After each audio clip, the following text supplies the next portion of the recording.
Coming up on Mountain News at 5:30, an Estill County man has been charged with assault and wanton endangerment after a shooting in Madison County. Plus, workers began cutting the wreckage of the Francis Scott Key Bridge into pieces following its collapse last week. Plus, we are tracking a severe weather chance mainly by this time tomorrow. Your forecast on the way as Mountain News at 5:30 starts now. Dedicated to Southern and Eastern Kentucky, this is WYMT Mountain News at 5:30.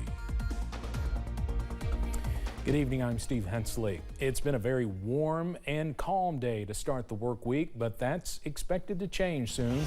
Let's check in with meteorologist Cameron Aaron for our first alert about what to expect tomorrow. Cameron.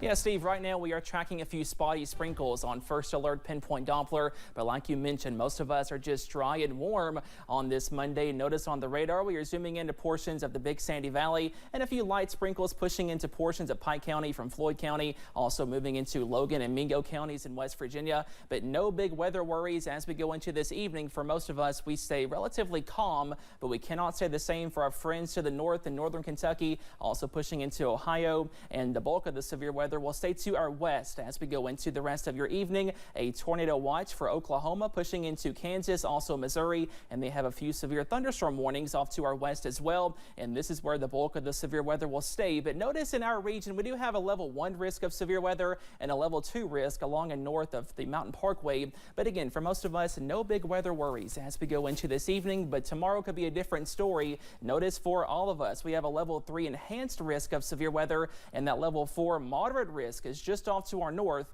in portions of northern Kentucky, also moving into West Virginia and Ohio. So we do have a first alert weather day in place mainly for tomorrow. Those main timings look to be from 11 a.m. through 11 p.m. Not going to be a non-stop severe weather issue in this time frame, but this just says during this time frame, be sure that you have a way to receive warnings and you stay weather aware. All modes of severe weather, those are on the table. More details on that Tuesday threat coming up in just a few minutes. Steve? Cameron, thanks. We want to remind you now is a very good time to download the WYMT weather app. If you haven't already, you can get weather alerts and the latest updates there. Just scan the QR code on your screen with your camera on your phone. You'll be redirected to where you can download the app. It's free for both iPhone and Android users. 3 people are dead after a crash in Casey County. The crash happened yesterday afternoon at the intersection of US 127 and Kentucky 70 south of the city of Liberty. James and Teresa Burton were leaving church and heading to an Easter dinner when they collided with another car. Both James and Teresa, along with Otis Tapscott, died as a result of the crash. A 4th person was also injured in the collision, 21-year-old Jackie Dillon Cooper. What police say started as a group of young adults firing a high-powered water gun at nearby adults and children ended with one man being shot and taken to the hospital in Madison County. Jessica Umbro has more from the Richmond police chief about the Easter weekend shooting. If young adults or kids are going around and they're doing this, then we at the Richmond Police Department will find you and we will charge you. Richmond Police Chief Rodney Richardson says 20-year-old William Adams of Irvin, along with 18 and 22-year-old women, were driving around Richmond just before 8 p.m. on Saturday night, shooting high-powered hydrated pellets out of an Orbeez gun. Unfortunately, these young adults didn't have anything better to do than to disturb people's holiday weekend. However, the night took a nearly deadly turn when police say Adams was confronted and shot a man in the upper abdomen area, leaving him hospitalized in stable condition. Once they were approached by the victim, the driver of the vehicle displayed a revolver and shot the victim. Chief Richardson says that he warns parents against gifting their children Orbeez guns or other toys that resemble lethal items that pose a danger to the community. I just want parents to be aware of these type of toys, if you even call them a toy, that are out there that children have access to. Chief Richardson wants the community to know that consequences for inflicting harm are not limited to real bullets fired from real guns. If you're going to go around, you're going to shoot individuals with BBs, Orbeez guns, or anything that could cause them physical injury, we're going to find you and we're going to arrest you. In Richmond, Jessica Umbro, WKYT. Adams has been charged with first-degree assault and 7 counts of wanton endangerment. Chief Richardson says those charges have the potential to be upgraded in the future. Police in Nashville, Tennessee are investigating a mass shooting at a coffee shop yesterday. They say a gunman opened fire during an Easter brunch. 5 people were hit by the gunfire. 1 person died and at least 4 others ended up in a hospital.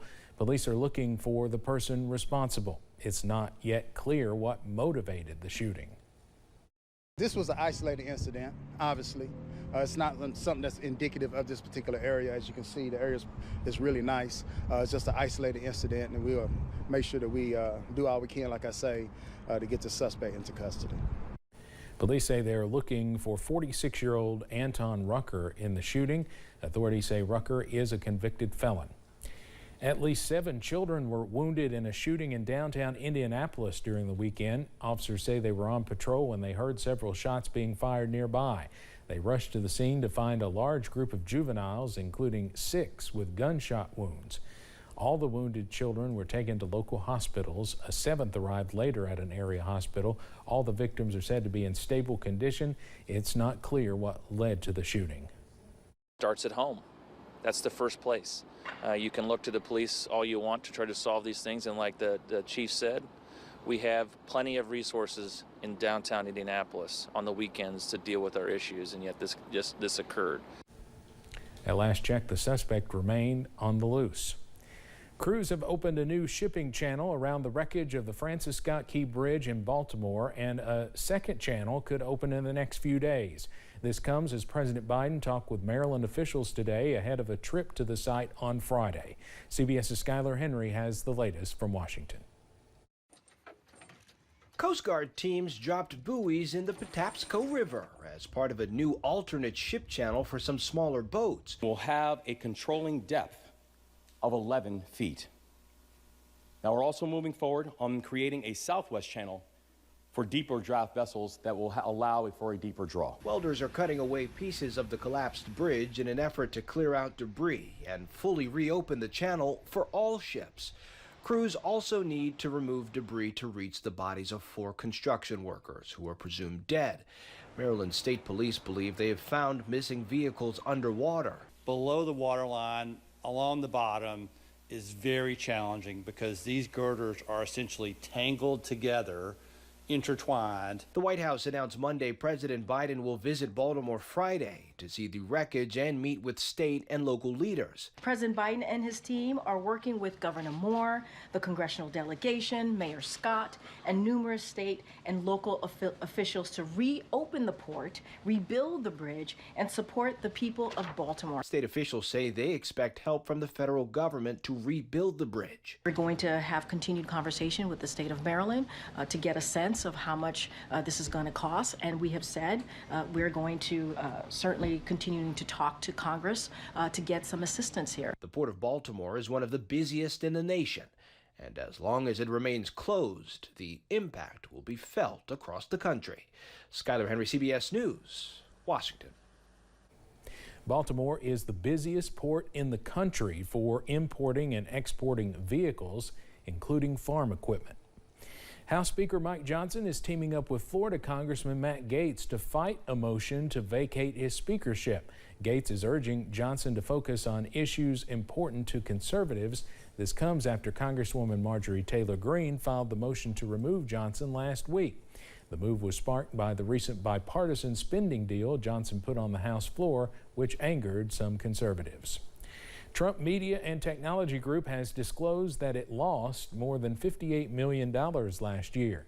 Today's regulatory filing also shows the company only generated $4.1 million in revenue in 2023. The True Social owner had a profit of more than $50 million and generated more than $1 million in revenue the previous year. Trump Media's accountants warned in the filing that they may not be able to stay in business. Coming up on Mountain News at 5:30, bankruptcy. It's stressful, time-consuming, and potentially expensive. What experts say you should consider before filing for it. And a first alert weather day continues through tomorrow. The latest on that severe weather threat coming up.